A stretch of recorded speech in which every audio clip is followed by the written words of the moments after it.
Hey kids, I hope your day is going well. For today, I'll be presenting my term project that I did. Again, this is my term project. Where I'll be pretty much going through what it's like to be a regression therapist and what do we do and why this is a great profession. And I put a lot of effort and work to it, kids, and I do believe that you guys are gonna love this. My drawing book that I did with a lot of explanations and so let's get to it. And if you have any questions, of course, I'm here. My name is Mauricio, and I am a regression therapist.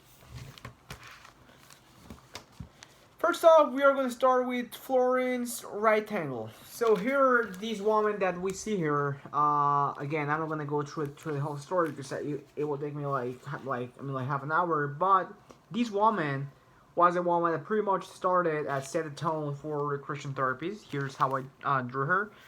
This woman, this woman, she was the one that really pretty much began, that had the courage to start these, all these field of regression therapists. You know, yeah, by covering patients, by working with sick patients, by working with adults with disabilities or or chronic illnesses. In 1855, so back in the 19th century, Nightingale's theories were manifested on the Irvine coffee. So all of these, so pretty much the history of the regression therapies started in a coffee shop. She was the one that pretty much, created all of these areas. So she's maybe the most important woman when it comes to regression therapies in the world. Because without her, there'll be no regression therapist. Now, number two, we are going to move on to Neva Leona Boyd. Now, this is a very important woman too. This is my drawing of her. Now, why this is very important? A woman. Now, this woman right here, she was, in the beginning of the 20th century, a social American worker, which is her. She was the one that advocated all the lectures at universities and colleges of recreation therapy. So she was the one as well that also started these movement, and she was the one as well that started to to actually work on community centers or recreation centers. In 1917, after the U.S. went through World War One, in 1917, she actually had some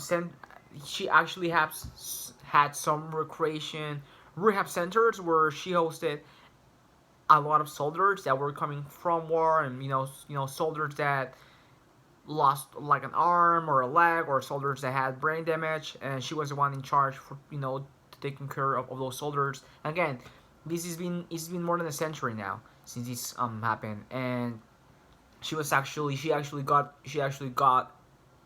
associated with a Red Cross. So they were both partnership to make this possible. Of course, now I'm gonna go to the two recreation services, to the two recreation programs ever created. One is NRPA, which it stands for National Recreation and Park Associations, and ATRA, which it stands for Empowering Recreation Therapies.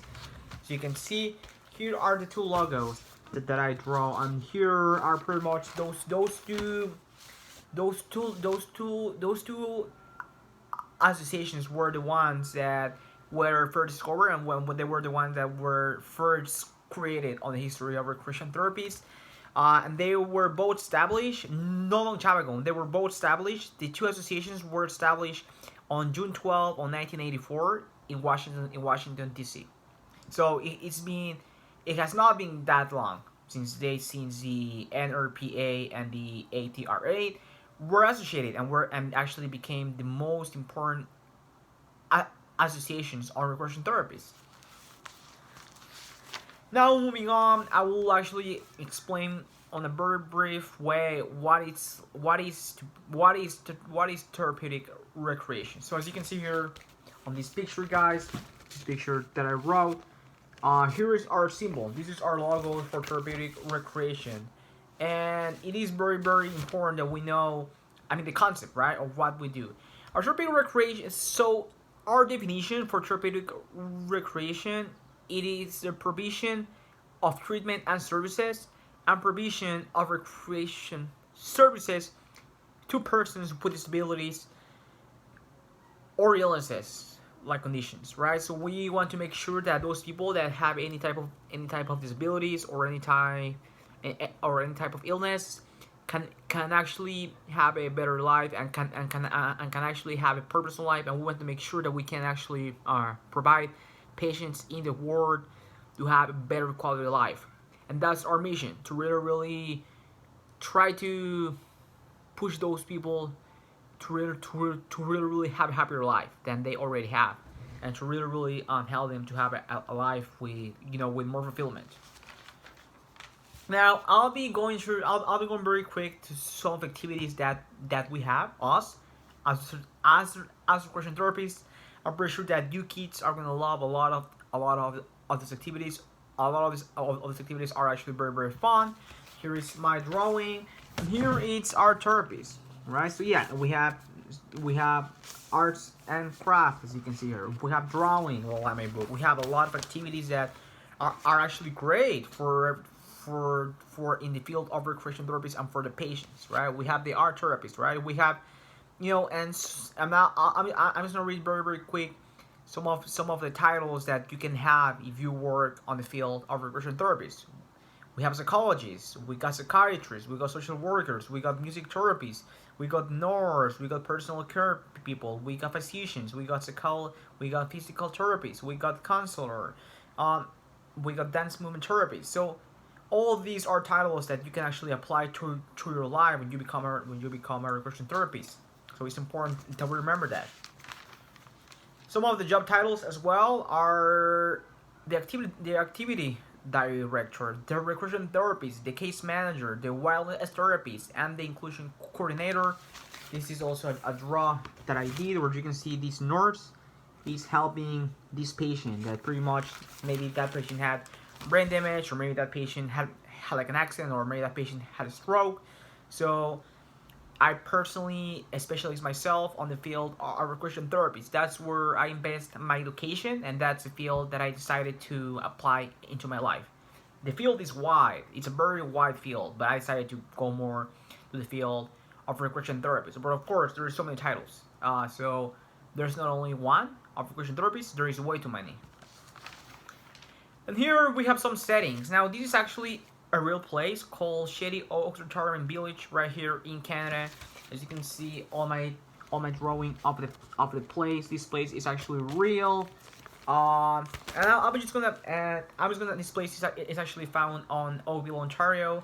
But I'm just gonna go very quick on one of the settings that we have, right? We got prisons, we got senior centers, we got camps, we got rehab programs, we got hospitals, we got colleges and universities, we got long-term homes, we got military recreation, and we got retirement homes. I personally started working on the field. I personally started working on retirement homes, and that's something that it worked for me. I started working there when I was 23 years old from part of my college placement. But of course, these really varies to what you want to do when you actually graduate and when you become a recreation therapist. But for me, I love to work on retirement homes. For me, it's the best place to work on this field. That's just from my opinion. Now we got this drawing when we got 4 activity learnings, right? We got activity-based learning. We got the recreation therapy. We got the play and recreation. So here is also one of my drawings. So all these learning areas are divided on 3 circles. And as you can see, one, we got activity learning, where you learn.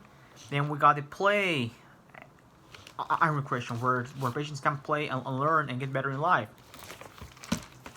And last but not least, we got the recreation therapy. Now we got the self and determination. If you are going to work on the field of regression therapies, you have to have determination in your life. You have to have a goal to have, and as you can see here on my drawing, I'm just gonna read very quick what you can do as her which are the models that we have. We got the self, we got the soul, we got self, determination, and enjoy movement. Movement. We got the model Datileo, based on 1998, and we got the most recent one, which is the Hood and characters in 2007. So all these models are of course part of the field of regression therapies. Now I'll be going very quick into we have 8 dimensions, right? We got 8 pieces on the human wellness. We got the social one, we got the emotional one, we got the spiritual one, we got the occupational one, we got the financial one, we got the environmental, we got this, and we got the physical. So as you can see here, here are the 8 dimensions for a patient to have a happier life. I decided to draw it into colors, and without these, I mean, the patient can't be happy. We need these in general in our lives. Now I'll be going very quick with our well-being. Of course, we got the leisure well-being, we got the physical and emotional well-being. I've got spiritual well-being. So as you can see here in these flowers, here are all the well-beings that we need in our lives to have a life feel of happiness. And last but not least, here are the 4 components that we have also as well on the field of regression therapies. We got the demographic, we got the diagnosis, we got the capabilities, and we got the goals. So all of these are very important as well, so we can know what we're doing on the field of regression therapies, and we know which are the components that make this field possible. And with that being said, guys, this is all for me. Thank you so much for your time. I hope that you enjoyed this as much as I did. And never forget to find your passion in life. Because when you find your passion, you will have a happier life. So don't settle and find your passion in life. Thank you guys so much.